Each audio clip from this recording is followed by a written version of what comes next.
Well, good morning and welcome to the ninth session of the week at the Scottish Planner Live. This is our penultimate session of the week and you are in very good company. We've had over 500 people drop in through the course of the week so far, and what a great week it's been, and this is a fantastic session we've got lined up for you this morning. We're going to be talking about what planners can learn from one another across the UK, and we've got some first-class planners on the panel this morning from Scotland, from Wales and from England, and we're going to be hearing from public health professionals and planners about what we're doing to work together to create healthy places across Scotland, Wales and England. And it's a very hot topic at the moment. Clearly we're still in the middle of a global pandemic, so health perhaps has never been more important than it is at the current time.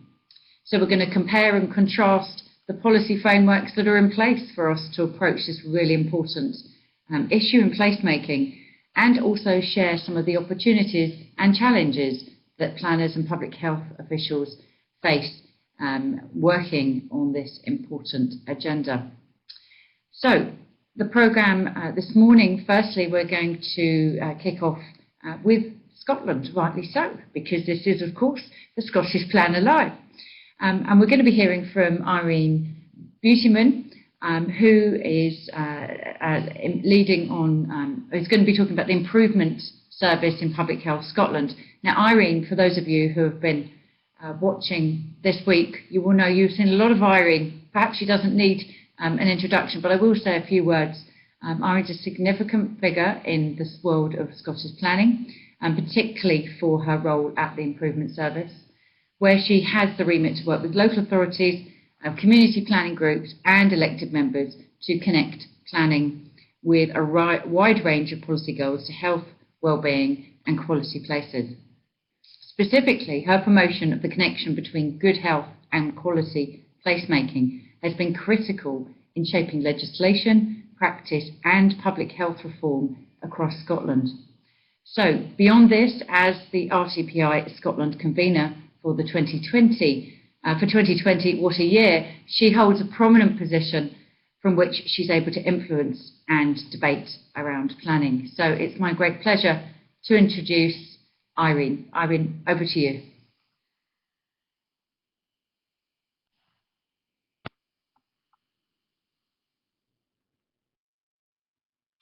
Thank you very much, Victoria, for that introduction. That sounds very grand indeed. I'm in an interesting position introducing what is happening in Scotland, because obviously at the beginning of this week we heard direct from Claire Sweeney what is happening in Scotland. So I'm going to reflect on my journey on working within the Improvement Service with Public Health Scotland, and then all of the help that I have had from our next two speakers to inform that journey, but really get down to a little bit of nitty-gritty and reflect on what have I learnt this week, and what would I therefore, given all the input we've had from transport planners, regeneration, different countries, different sectors, how would I pull that together and hope to be moving forward? So it's got those two organisations. I primarily work at the Improvement Service, and I am on a secondment though to Public Health Scotland to promote that role of spatial planning within place and embedding healthy places. Very lucky role, I believe, to have. It stemmed out of the fact that we all know we have an Act, we have a new planning framework requiring new outcomes for us, including health and including reducing inequalities, and the health inequalities has been a focus for this week, that Scotland is the worst in Western Europe. But it's also asking us to consider health in our local development plans and in our national and major planning decisions. At the same time, public health reform was looking at setting a set of priorities around health, one of them being place, but others being things that planning impacts upon. Public Health Scotland came online this year, very much at the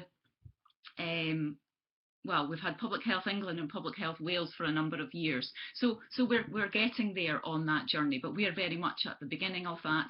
But the desire there in that public health reform was that everyone be involved. This wasn't something that Public Health Scotland would come on board and deliver. It would need to work with everybody, and local government, as we heard from Angela Scott, is key given the social determinants of health being around where we live, work and play.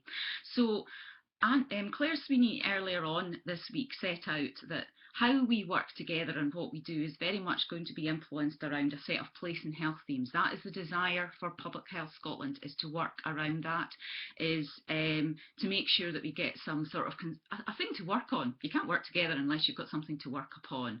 So that was already set out and established by Claire earlier on this week. So where did we begin that journey though in deciding that? So the first thing that certainly for myself I did and noticed when I was looking at the fact that we had public health reform along with a new planning act was to notice the work that was being done by Michael, who will follow me, both at the Town and Country Planning Association and at Public Health England, embedding planning into Public Health England. And then Michael was such a help and introduced me to Liz, and I've been able to learn from their journey as we've gone through, as have other colleagues in public health. So a couple of years ago really I started those conversations, and as a result sat down and pulled together folks from health and from planning to get in a room and have a conversation. It's been advocated many times this week that we do that. Those organisations down the right hand side of the screen are the folks that were in the room. PHS didn't exist at the time, it was NHS, but now they are transferred across. Heads of planning, COSLA, directors of public health, academia, the improvement service, health improvement managers, complete mix of health and planning practitioners coming together and going, okay, so surely we're doing the same thing anyway. That is our shared ambition, yeah? So what we found was that experience suggests it wasn't always working. And conversations 2 years ago identified some crucial elements where it wasn't working.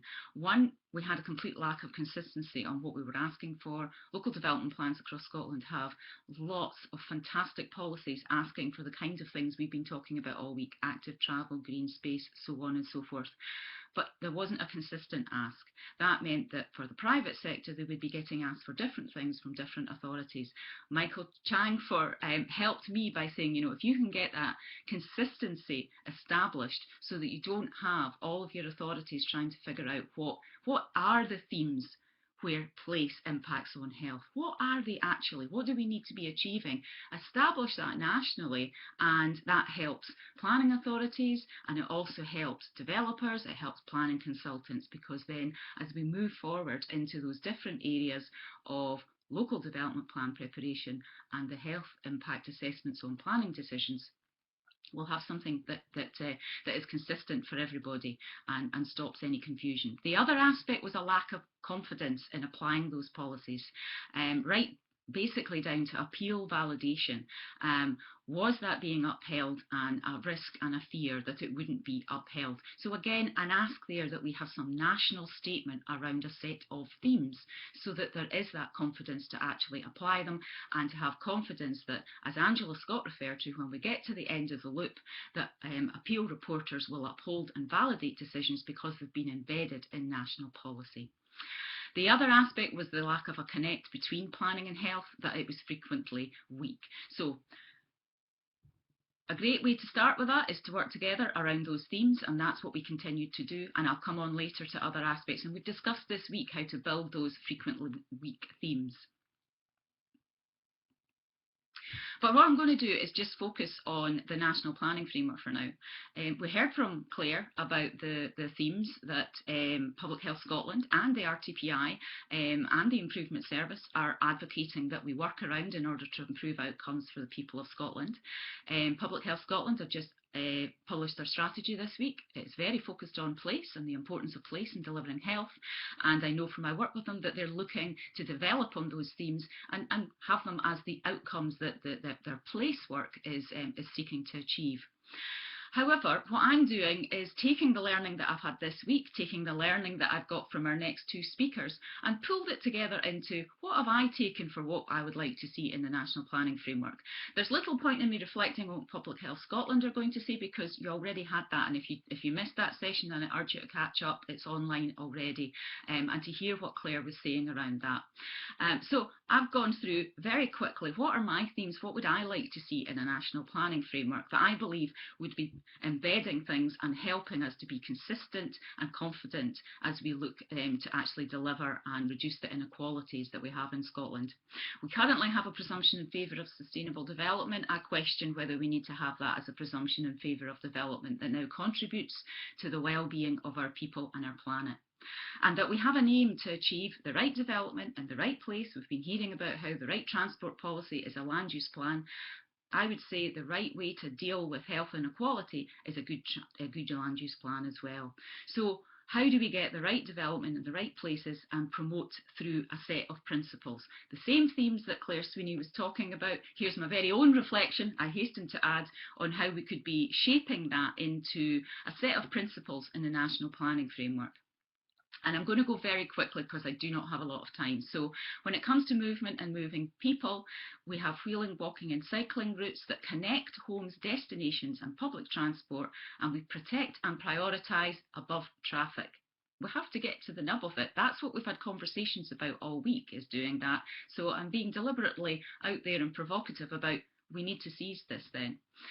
Equally, public transport will have accessible, affordable and appropriate frequent public transport usage is prioritised above vehicle usage. That still means in rural areas that you look at that balance, but we look at the priority we can give to it over and above vehicle usage. Traffic and parking, we look at road space and parking and we prioritise it for those that have no other option than to have a vehicle or to have a need to wheel. And we look at moving people rather than the priority we have at the moment over moving vehicles. Come through in a number of the speakers' comments and experiences this week. Streets and spaces are there to enable social interaction, community cohesion and play, and again the movement of people connecting homes, destinations and public transport. We protect and we prioritise that over vehicles. Overriding theme here, but that's the themes that have been coming through the week. So I'm reflecting what I've been learning from our planning colleagues and our health colleagues and our public transport and our regeneration and so on. Natural spaces, again, access to a variety of well-connected, multiple function natural spaces that meet the daily, so that's that 20-minute neighbourhood, walkable daily needs. I accept that people will go further afield for beyond daily into weekly, monthly visits, and the varying needs of population groups, and that we protect and promote that. Similarly, for play and recreation, a range of well-designed, multiple functional opportunities for play and recreation that meet varying needs of our communities. Services and amenities we have to be creating that land use plan and enabling environments that allow accessibility to local services, facilities and amenities that meet, again, those daily needs of people, thereby reducing the need to travel. Very strong one came through in our active travel sessions the other day. Work and economy, access to an active local economy and good quality work is promoted, again through that reduction of the need to travel. We've all been aware of that recently in walking and using our local shops more and using our local cafes and our local businesses. A good land use plan can create those 20-minute neighbourhoods that delivers that. Housing and community is a crucial one, obviously. We talked about moving away from numbers, we talked about people-centred planning, and within this it's got to be about the provision of a range of housing types, size, affordabilities, tenures, but all of that has to come together into a sweet spot of enabling the densities that sustain local facilities and amenities, as well as our changing lifetime needs. We can stay put in the same place for all of our lives if that is what we wish to do, rather than stay put in a house that we've outlived because we don't want to leave an area. And all have access to appropriate private space. We heard from the Minister about the lack of a balcony. I remember Edinburgh certainly used to have a policy where no new apartment could be built without a balcony. So that private space can vary from a garden to a roof terrace to a balcony, but we make sure that that is happening. Social interactions is where we get down to the design of buildings. We can get all the density and all the size of housing right, but if we don't design it so that we create those places where we meet and nod at somebody even though we don't know them, that's the design and the social interactions that are so important to our mental health. Identity and belonging, buildings and spaces promote a sense of belonging, and the ability to participate and interact with others links into the creation of spaces where people can be meeting and greeting. But it's also about keeping those original features, not knocking down the building if we don't need to. A more sustainable approach, yes, but also means people keep that sense of belonging with their area. And then care and maintenance, that we are creating buildings and spaces that are cared for with an approach that is responsive to the needs and priorities of local communities.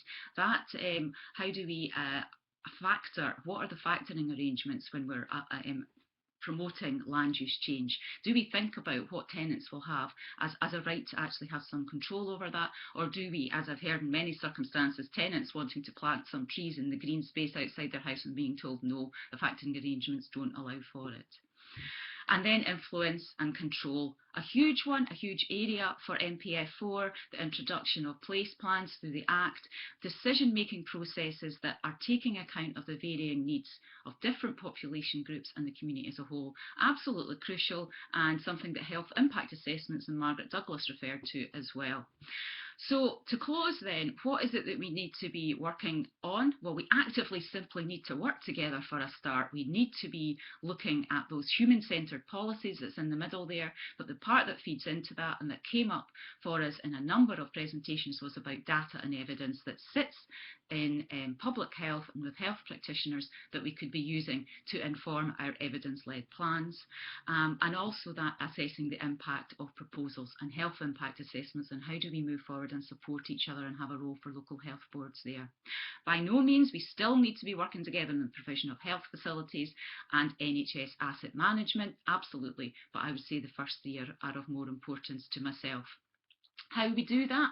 We actually use our work and use those things on the left-hand side to work together around them, to forge links and to learn. We meet on all of those things. We link up more with community planning because they've already got those priorities in there and we're already being asked to work around them as planners. Because of the Act, we have to take account of the local outcome improvement plan priorities. They in many ways mimic and emulate the public health priorities. And secondments, Claire Sweeney was supportive of them, obviously. I'm on a secondment. I've heard of many instances where really good things have happened because a member of staff goes and spends some of their time working in an organisation. But if it's Angela Scott's approach where you meet and you set up a monthly meeting so that you're having a conversation, whatever, let's just get together and make that happen. One area where we've been working together, an actual example of that, is a document that you may have seen me tweeting about, came out this week.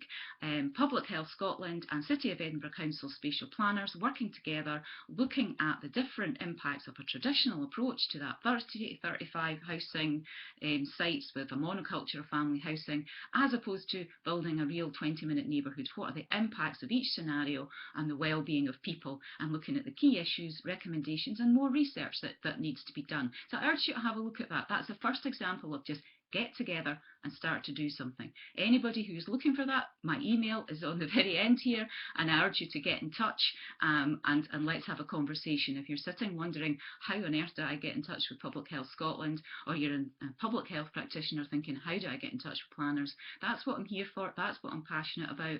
And I thank very much the next two speakers who've had a fantastic influence and level of support in what I've been able to do. Thank you, Victoria. I'll stop there.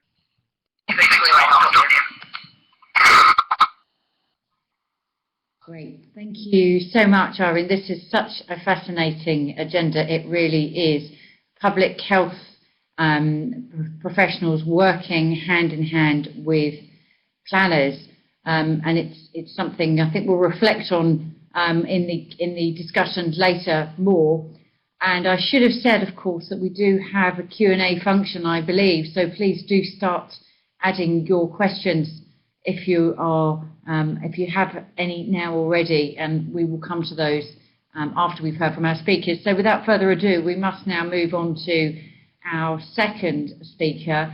And Michael Chang is someone who will be well known to many of you, working in certainly in England context, but beyond actually. He's a chartered town planner, and he is working for Public Health England. So this is a really fascinating role. I'm really looking forward to hearing more about this. You may have known Michael previously in his role leading the Town and Country Planning Association's Reuniting Health with Planning initiative. He's now taking all that expertise from over a 10-year of initiatives involved in projects on the planning system in this arena, and taking that expertise and moving that now into what must be said, Michael, is a very high-profile organisation these days, Public Health England. And perhaps you may want to reflect on that. So, I'm not going to read through more of your resume, if you don't mind, Michael, because I think really we all want to hear from you on this really important agenda. So, without further ado, Michael, over to you. Thank you. Thank you, and good morning, everyone. So, thank you for the introductions from both Irene and Victoria.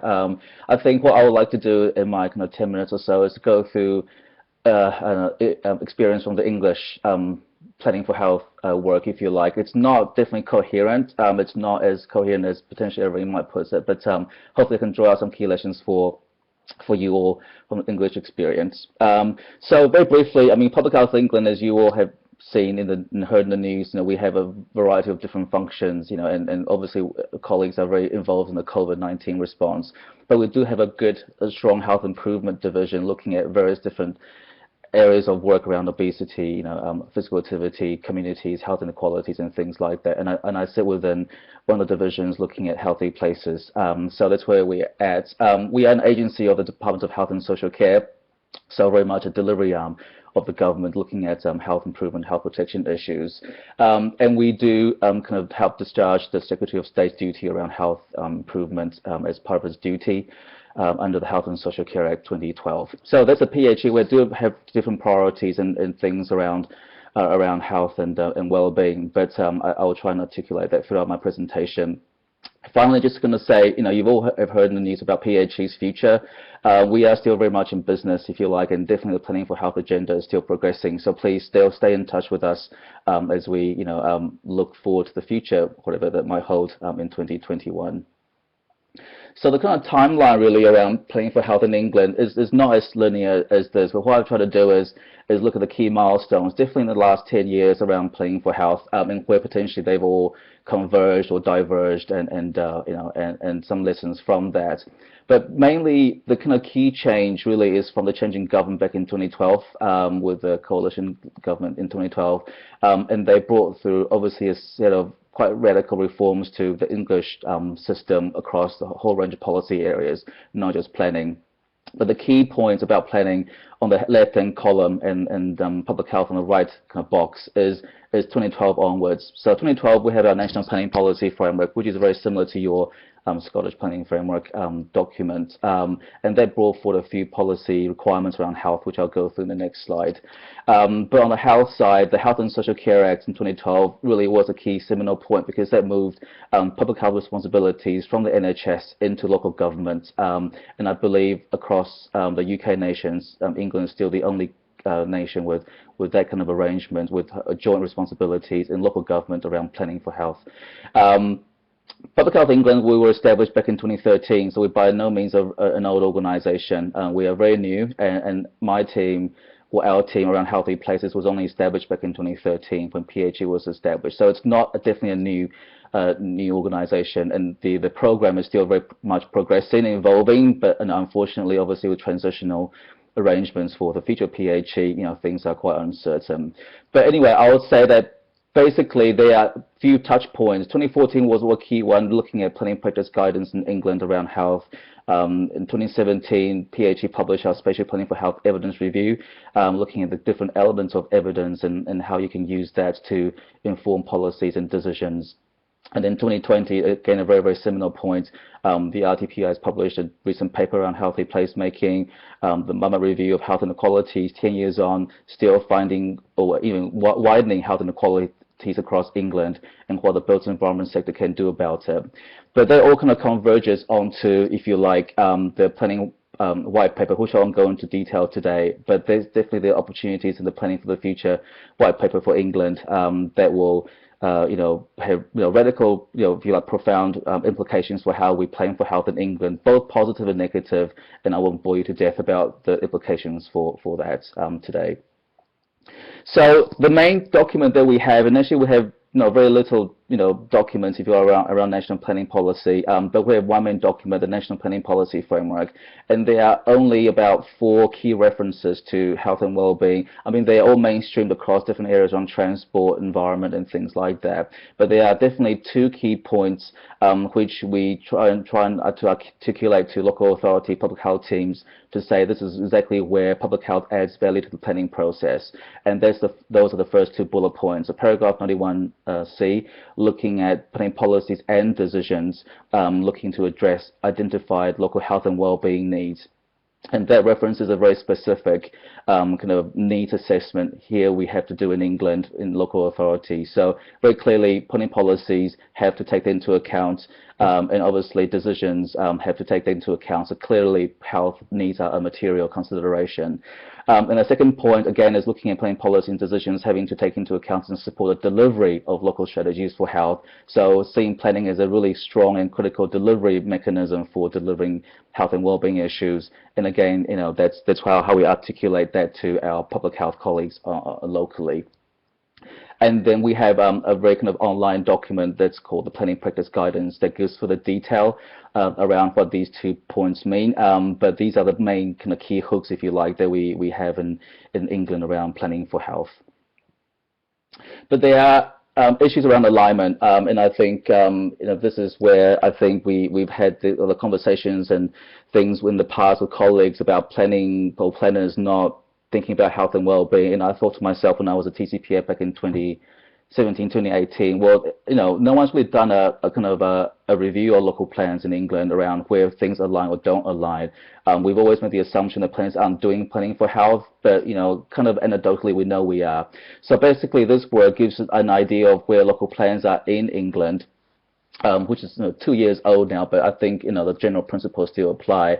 And we looked at we as in TCPI looked at a few kind of criteria, if you like, based on the National Planning Policy Framework. The 2 key kind of columns on the left-hand side, as you can see, are the 2 key bullet points I highlighted earlier around the National Planning Policy Framework and planning for health. And I'll park there for 1 second. But if you look at things around transport policies, good design policies, and natural environment, open space, and play recreational policies, and whether they do reference health or look at health in general, you can see primarily the majority or good majority of local plan policies do have good references and links to the health and well-being agenda. So in that situation, taking that in isolation from the first 2 columns, you can kind of quite clearly say when we are planning, at least in policy terms, for health and well-being around natural environment and active travel, we are thinking about health and well-being. Whether they do get translated on the ground is a different question, but in policy terms, we are doing our bit, if you like, for the system. But the 2 key things that links to the health system is the first 2 columns, and that's where the concern lies, because clearly, when we're doing planning for the next 10, 15, 20 years, we have to think about, the needs of the population, and that includes health and well-being, health and care needs. And the NPPF is very clear that policies have to take into account those needs. But surprisingly, in the research, if you look at the first 2 columns and the 2 green ones, the majority of councils don't take into account, the health and well-being strategies of local authorities and the health and well-being needs of local authorities in policy making, which is quite strange because we're thinking, well, if you're not planning for health of your population in your local authority area, whose health are you planning for? And I think that's what I'm trying to articulate to our public health teams on the ground to say, well, if you're doing planning, you're revising your local plan or creating a whole new one, first of all, look at your health and well-being needs assessment of your local authority and build up from there. And many of them do overlap. Deprivation needs overlap and other things do overlap. So it's not definitely a difficult job. So you can have a look at the documents if you want at your leisure. And so the key question is around practicalities and the challenges about translating practice policy and things into practice on the ground. And these are the basis of the conversations that I've had with Irene and Liz across in the UK nations. And this slide shows you a really good summary of the kind of key challenges from really three or four key documents in the last few years, looking at the planning for health challenges. So beginning back in 2018, Design Council's Healthy Placemaking reports, TCPA State of the Union 2019, and recently the RTPI's 2020 Healthy Placemaking reports, and the PHE's report last year as well. Primarily, I think the key issue is that we understand as planners the issues around planning for health, but actually many of the challenges remain really practical. We can't quite understand public health evidence. There's again lack of resource or capacity to deal with some of these issues because of competing priorities, and then there's a kind of a lack of monitoring, evaluation of planning decisions. And so how do you translate process into outcomes? And actually I think many of these issues are quite generic across the UK nations. So we have to recognize these challenges before we move on and really kind of tackle them and change practice at the local level. So the key thing around the planning system is that it can be very health promoting, and many of the things that we are doing in England can go towards health promoting infrastructure and services, if you like. And I'm primarily focusing here on the Section 106 mechanism in England, and you have very similar ones in Wales and in Scotland. But £7 billion alone 1 year was secured from Section 106 mechanisms in England, and many of those going towards affordable housing, community infrastructure, active travel infrastructure, green space provision. So many of these are active, quite health promoting infrastructure, and that's obviously very, very positive. So I'm just highlighting the fact that we are potentially securing good amounts of investment in England in 1 year towards some of this stuff. The key thing really is around inequalities, because if you look at this kind of bottom right box, the inequalities in securing value from Section 106 is very, very profound, if you like. London and South East secure most of the £7 billion, whereas up in the north, northeast, and northwest, and the Midlands, they get definitely a lot less proportion of the pie, if you like, around Section 106. So there's those inequalities that we can try and address, and we possibly should address in the planning white paper in England going forward. But in general, a lot of money there for health promoting kind of infrastructure.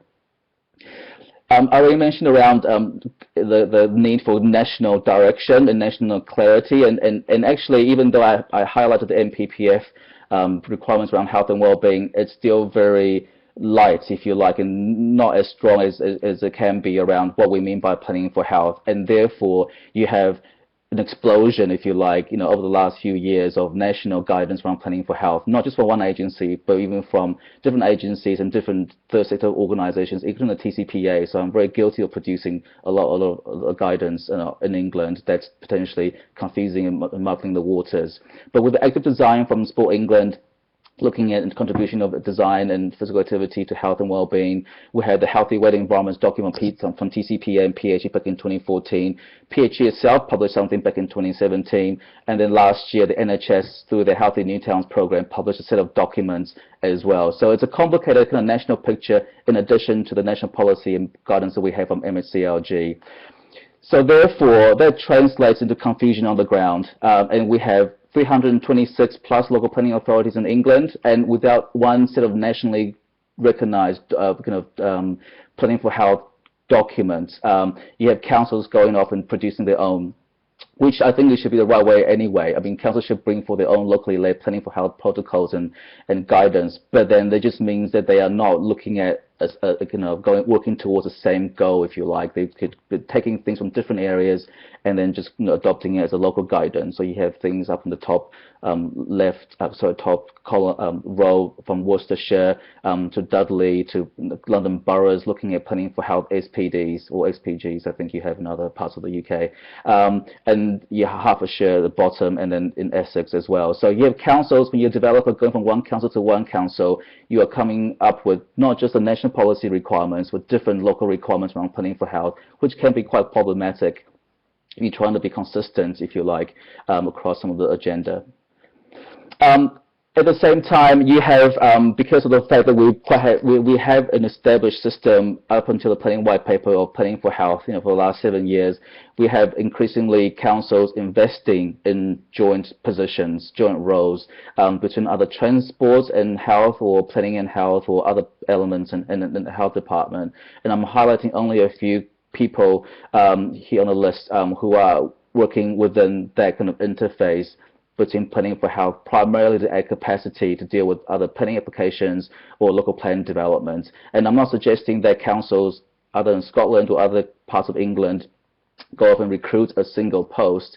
It might not work for all local authorities, but in many of these local authorities, they felt public health and planning is a key priority, environmental health a key priority. They want to invest in people in the workforce, and a joint post, then I call them public health spatial planners.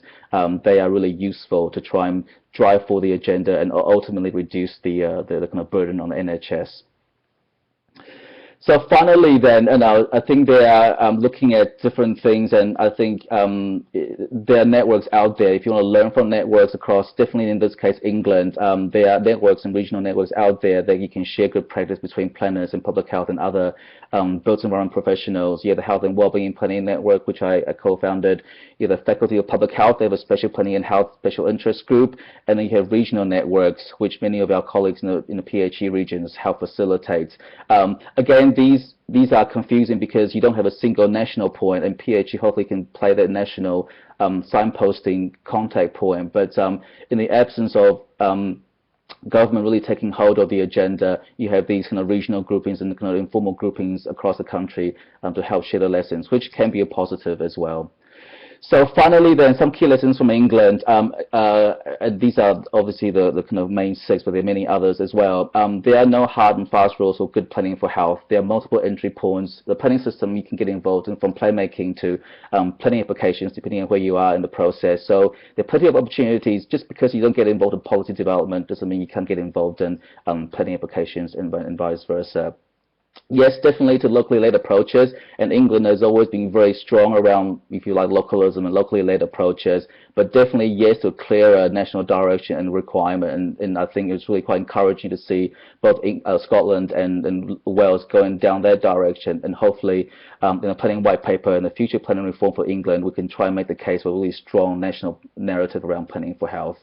The third one, inequality is widening across England, and so therefore we need to really be proactive about knowing what the priorities are around health and well-being locally. So planning for health means you're planning for the health for that area and taking into account those priorities, published priorities in your local, in Scotland and Wales, your health boards, not just from what planners think should be planning for health.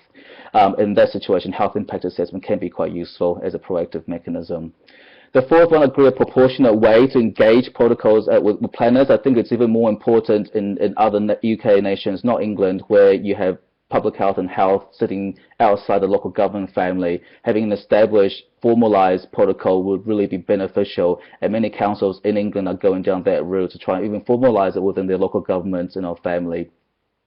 And then number 5, there's still a clear knowledge gap, if you like, what works. And many of the things that we're talking about today is around process and things. And just because you have a good process around health and well-being doesn't mean you will lead to good health and well-being outcomes. And I think definitely a lot more research needs to be done, which is currently lacking around what actually is working around planning in the built environments around that health and well-being agenda. And then finally, I think potentially it's more useful here in England, but you need to build a critical mass of champions or champion at the local level because priorities get deprioritized around health and other issues. So having a critical mass of champions is really useful to try and champion the agenda both within your local authority areas or within even your profession. So I really welcome people just going down that route of being champions for that agenda. Finally, just here are some few slides about what we're doing in PHE Healthy Places. Email me or the generic email if you want some more details with a webinar program happening from next week. And then, yeah, if you need anything else, please just get in touch. We're always very happy to share our experiences, but obviously our experience will change after next year, so we'll be learning from you, no doubt, from 2021 onwards.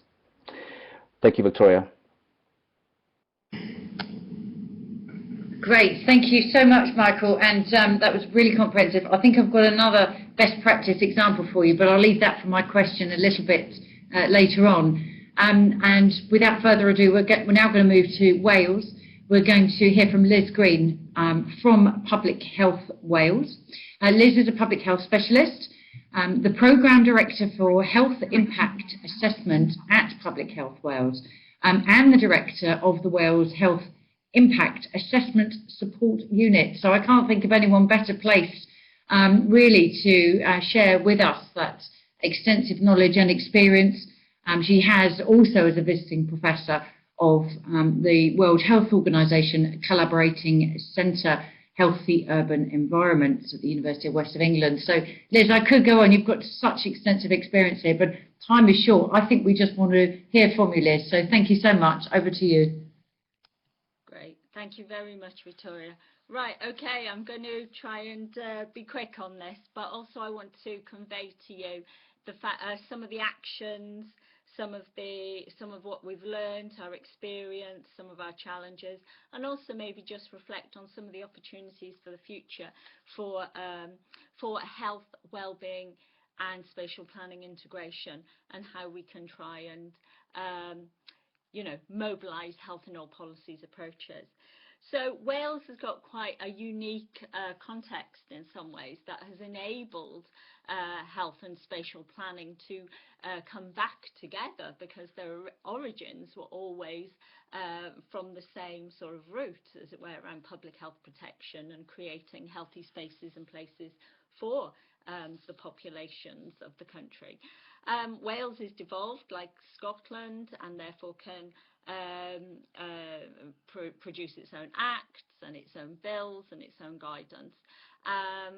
Devolution extends to health, social care and planning and the environment, but also it has a very clear focus on sustainable development, and Wales has an act called the Wellbeing of the Future Generations of Wales Act, and it has 7 wellbeing goals.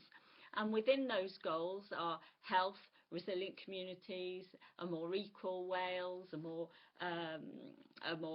globally responsible Wales, for example. And public bodies, which includes local authorities, health boards, Welsh Government itself, Public Health Wales and other kinds of agencies like that, have to maximise their contribution to these wellbeing goals. And that has given us a very strong lever for considering health, well-being, inequalities, both for now and for the future, and that future generations of Wales. But we are required as public bodies to carry out that sustainable development through 5 ways of working. And you can see there integration, long-term thinking, collaboration, involvement and prevention. So it is as an act and as a strategic direction and enabler for health, well-being and planning, it has been fantastic, as most plans, policies have to consider health, well-being, as well as, building stronger places for communities across Wales. We also have a Public Health Act that requires for statutory consideration of health impact assessment, and they're likely to affect spatial plans. The regulations for that have not yet been finalised, because everybody was first of all focused on Brexit, and then now we're all being focused on COVID and the pandemic. But there are lots of guidance and strategic direction within Planning Policy Wales, which is the guidance for local development plans, that takes an integrated use to plan and placemaking, and again refers to those wellbeing goals, as do the local development plan. They specify the use of HIA, and the local development plan manual is actually the guidance that planners and planning policy officers use when they are constructing their plans. And also we are uniquely placed in that we have the Wales Health Impact Assessment Support Unit, and I've been working, I'm not a planner, I'm not a planning officer, I'm a public health specialist, but I speak planning, and I've learned how to over a great number of years, and working with many very patient, I have to say, planning policy officers and development management who've, enabled me to better understand the constraints and the world that planners inhabit, and then I can translate that into policy and a health in all policies approach as part of the unit. And Michael and Irene both talked about consistency and uniformity, and one of the things about Wales is that through this Act and through our unit, where we provide advice and guidance and we help people across all sectors, we can give that consistency and that uniformity. So health in all policies is written through a lot of the planning guidance in Wales, and we have a national development framework for Wales, and that is the new spatial plan for Wales that's going to set the strategic direction for land use development policy for the next sort of 20 years. But as part of the recovery from COVID and the pandemic as well, we're also looking about, well, what's happened recently and is still ongoing, how can we build better places and spaces? And a lot of our work is included in Building Better Places, which was published in July 2020. And that is another Welsh Government document that is trying to mobilise this approach. So to date, I mean, in Wales, we've had an integrated approach that's advocated, where health and wellbeing and inequalities is considered as part of throughout the plan making or project process, through SEA or EIA. But we've also had examples of standalone HIAs where a separate health impact assessment has been carried out, but has fed into the process or consultation phases, or several consultation phases as part of local development plans or transport plans. And health and wellbeing and inequalities has been considered right the way through the National Development Framework and its development, right from 2015, where myself and another colleague went to Welsh Government, and we actually had a really great interactive session with the team that were going to carry out the NDF and develop it within Welsh Government. There's been a very clear focus on the wider determinants of health, so not just environmental health factors or physical activity factors or transport determinants, and also on inequality, so the who is actually going to be affected by these plans and what does it mean for them. Same with local development plans. We've got examples of standalone HIAs that have been very useful for bringing people together, and integrated examples of assessments. And I would say that as part of trying to integrate health and wellbeing and spatial planning sectors and systems, we've developed a lot of resources to support that.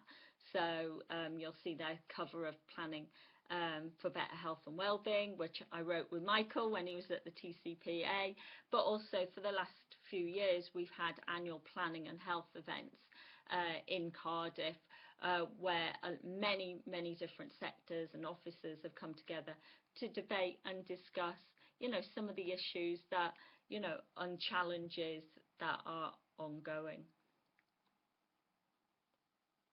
My presentation doesn't seem to have come up. Okay, I'll carry on. What are the challenges then? What are the challenges that we faced? So in terms of the developments, not all developments that are commissioned assess the wider determinants and inequalities. So, that is something then that feeds into the tender process. And what I found and what we've advised is that people are actually specific. If you want to include a consideration of health, well-being, inequalities, say it. Refer to the determinants of health, refer to the social determinants, and give some examples. But general guidance can be confusing, so sometimes health is not defined. The World Health Organization definition, environmental health terminology, planning terminology, public health terminology is all different. And that can again lead to some confusion. So there's a need for sort of clarity there, I think, in sort of outlining what we need. That there is a need for specific resources to support health integration in Wales, and Michael referred to, you know, the need for translatable evidence and data that will help both public health officers and spatial planning officers. And you know, one of my roles is to try and fill that gap. And also, you know, time capacity. Not everybody has the ability to dedicate time to this issue, and I think we have to realise that. Some of the lessons learnt from all of that is Michael referred to champions. Well, I often talk about creating strategic advocates, and it's only through working with many officers like yourselves and public health specialists that, you know, we can come together to show and demonstrate the added value of working together. So, you know, we don't just create plans for creating plans' sake, but actually to make people's lives better, to create better places, spaces, environments that are walkable, you can relax in, you can work in, and we do it to make people's lives better and strengthen our plans. And once people have worked with health impact assessment, for example, or all these partnership working that we enable to come together, then we often find that people see the added value of partnering with health and wellbeing, partnering with public health and health boards, and vice versa with planning departments and planning officers. And that way we can create those strategic advocates who actually speak that terminology. So I can translate to my public health colleagues, but many of our our spatial planning colleagues, like for example Michael, who now speaks public health, can translate it and advocate in a way that makes sense. I think we have to utilise every enabler and policy lever that we can. So in Wales, it's been around the Wellbeing of Future Generation Act, the Planning Wales Act, which established the requirement for the NDF and, you know, strategic development plans. But I also think that we have to be trusted, and we have to take, as a public health specialist, a pragmatic approach. That, you know, we have to understand the constraints that planners, spatial planners, policy officers, you know, that the aim of the planning system is not health and well-being, but actually it can give co-benefits. So I think there's something there about, you know, being practical and realistic about what can be achieved and how we can achieve it. And also how we can, if we come together, we can strengthen both health and well-being, but also plans, land use plans, economic development, transport, enablers for active travel, and guidance such as Planning Policy Wales. Okay, so what have we done today as well? So in the light of some of the things that we've learned, internally in Public Health Wales, we've looked at harmonising our planning related consultation responses.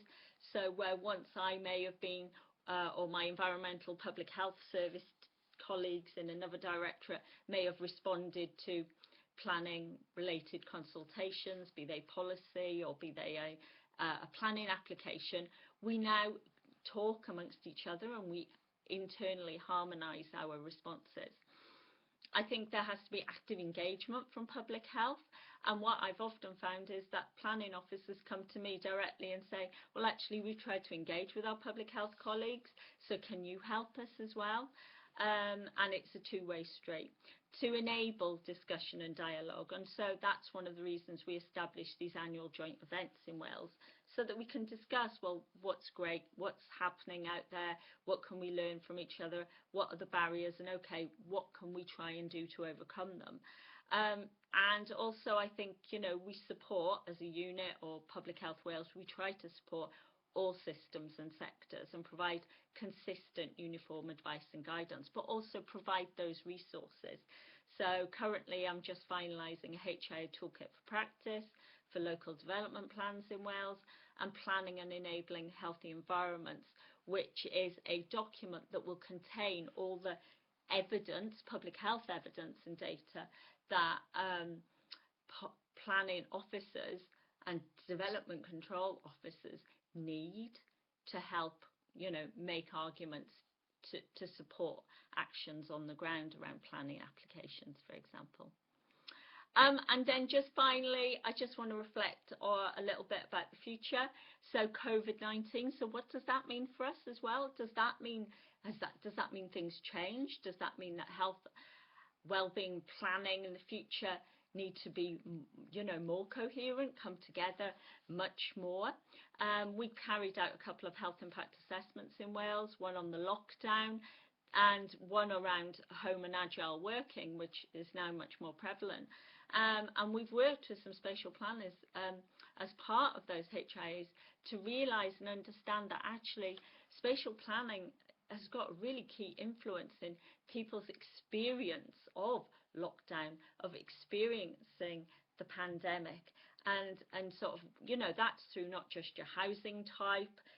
Irene referred to, have you got a balcony? Have you got quality space? Do you have a garden? And that can make a real difference to people's experiences of the pandemic, experiences of lockdowns or local lockdowns.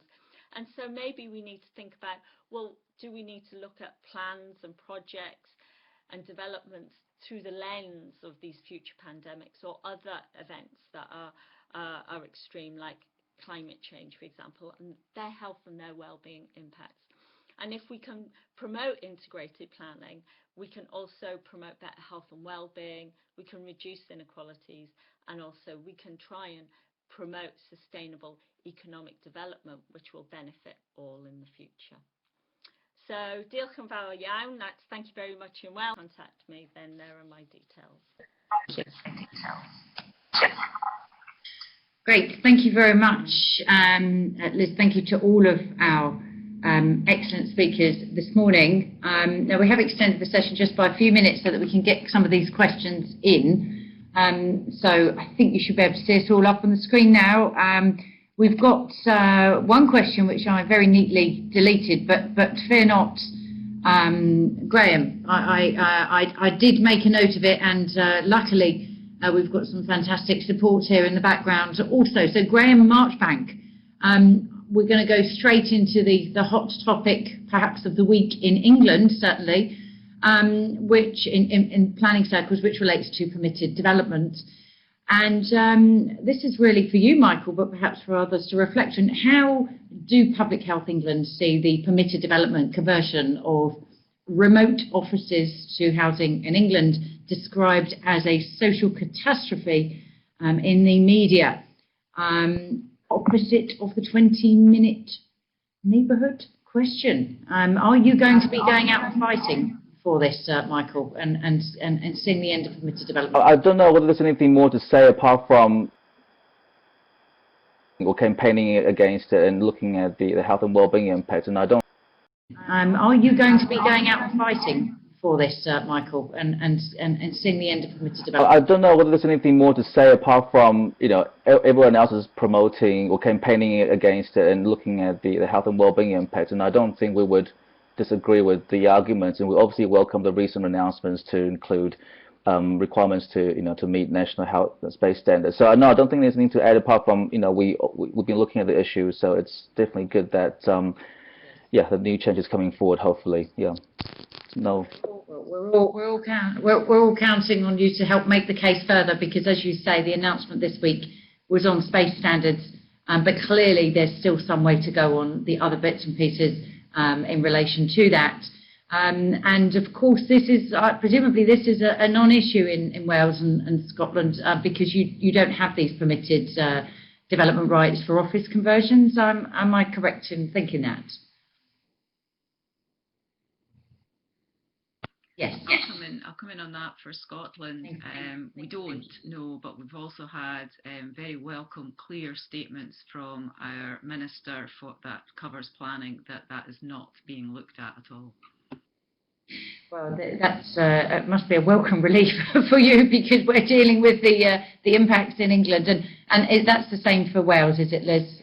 There's no plans to. Yeah, that's great. Well, this is just waiting for other questions to come up means that I get to ask my question now. So, I mean, we've had some brilliant reflections here on how to beef up resourcing, secondments, etc. And Michael, I was just going to add another good example into the mix there, declaring an interest as having run the Old Oak Park Royal Development Corporation. I established that in 2015. I actually brought in a public health specialist from who would be probably the same qualification as Liz to work directly to me, and her remit was planning in the round on local plan policy, but also development management. So the question is, do you think we should be, we the RTPI, all of us, making the case that every planning department should have a public health specialist working within it, not necessarily on a secondment, but you know, forever, because this is the number one issue. We're in a public health crisis. We were anyway before the pandemic for many issues, and this is such a big issue that we should have public health specialists working in planning departments. Michael, do you want to come in first on that? I think I mentioned it earlier. I think it might not work for all local areas. I think definitely some areas like in Old Oak, you know, you have something like GLA seconded, and I think that person will be great. But it's very reliant on the individual, and I think what we've seen in the COVID-19 pandemic is a majority of the public health workforce has been diverted from, you know, their kind of day-to-day job into the COVID-19, and therefore the individual is missing. So therefore, I think I would suggest, you know, explore formalized arrangements for engagement and involvement. And so whoever is in the post or not in the post, you still have that formal mechanism in place to involve public health and planning system rather than just always rely on the individual, you know, as a specific job, you know, post. But it can work for some local authorities, and local authorities do have it. Yeah. Thank you. I think Liz wants to come in next, and then we'll come to Irene. Thank you, Liz. We talk about, you know, public health officers going into planning departments, but why can't it be vice versa? I offer secondments into the Wales HI support unit, and I've had many planning officers apply for those secondments over the last few years, which is very interesting. So there's also an appetite vice versa, I think. Yes, I like that idea very much. Yes, and Irene, you were nodding there. Yeah, there's certainly examples of that in Scotland. Etive Curry went from Glasgow Planning and also spends time, she was working in NHS Scotland, Health Scotland, as they developed the place standard tool. So that was a secondment. I think a part-time secondment is particularly good because you keep your feet in both camps and start the real joining up. But when you were saying about having a champion, I think that would be a good thing. I wonder if there's something there for the role of our chief planning officers. We've still, as we implement on our act, to look at what will be the ask of them. It could be that they are that contact, or that they identify a role within, because it can't be, as Michael says, down to an individual who then leaves, but a role within planning, be that the LDP plan leader, I don't know, who is the champion and who is the automatic go-to person, so public health and the health board know who to get in touch with. Well, I think that's a really good point, and perhaps segues into another question I've got here, which is on the role of champions, and in particular the elected champions, if you like. How do we constructively engage politicians in this debate to ensure they understand the value of planning and placemaking in supporting public health? Perhaps you can reflect upon your own jurisdictions. Do you think you're getting that genuine engagement from politicians? Do they understand that? Who would like to go first? Different levels of elected members and politicians. We found that often we can create advocates and champions at a local level quite easily through inviting, you know, council members, elected members to health impact assessment workshops, for example, and then it sort of feeds up. So it can be a top-down approach. And again, that's part of our national work, and also talking to planning officers and those who are embedded in Welsh Government, for example, but you can also take a bottom-up approach. And I think you have to do both. Can I come in? Thank you. I've got the mic, so I'll just go for it. I think what we have to come around is in conversations this week, we've talked about changing the issue, changing the question. This is about inequality, and I don't know an elected member in the country that wouldn't agree to doing something that reduces inequality. And we have to be very clear that that is what we are seeking to do as planners, is reduce the inequality in our country. And therefore that crosses all bounds of any political party. But planning needs to be communicating that more. It's to me, it has to be at a local government level, because as we've seen, the local government has so much ownership of those determinants of public health that we're the obvious people to be doing that. But let's change that. Let's look at our local elected members and get that message across to them. And any observations on that front, Michael? Do you have experience of working with local councillors, engaging with them when in the current role or your past role at TCPA? Yeah, in the past role I have, and again, there are many situations where councillors are leading the agenda in many areas, like planning for takeaways. They really want to take the lead, even though national planning policy isn't very clear about what we can and can't do in planning. So yeah, definitely agree, elected members play a very, very important role. That's great. I think we're in danger of hideously overrunning this morning. But I think what we've heard very clearly from all of our experts this morning is the need to work together, the need for really good quality data, which does exist. It's just perhaps not shared across these boundaries as much as it could do. I think by bringing together, whether it's part-time secondments, moving across out of your current field into a public health field or public health into planning, there's so much here that we can do working together. And in some respects, it's so obvious, isn't it? That why didn't we think about it sooner, given that town planning started its origins in public health. So, nearly 100 years on, we've kind of gone full circle, if you like. And I think we were getting there well in advance of the pandemic. But the pandemic has, of course, shone a light on these health inequalities even more so. So this quality placemaking and the planning that's required for that is even more important now. And actually what's great is I think that we've engaged the community in this, because everybody's talking about it, because they are living in their 20-minute neighbourhoods in a way that perhaps they would have thought, what are you talking about before? But people have fundamentally changed the way they're living and enjoying their lives currently. So there is a real opportunity, I think, to capitalise on all of this excellent work you're doing. You're already sharing it across the jurisdictions. I hope those watching this live and watching it and catch up on YouTube will take so much from what they've heard into their own practice work. So once again, thank you so much on behalf of the RTPI Scotland, and thank you for sharing your expertise with us this morning. It's been a fabulous discussion, and one I think we'll continue to revisit time and time again. Thank you.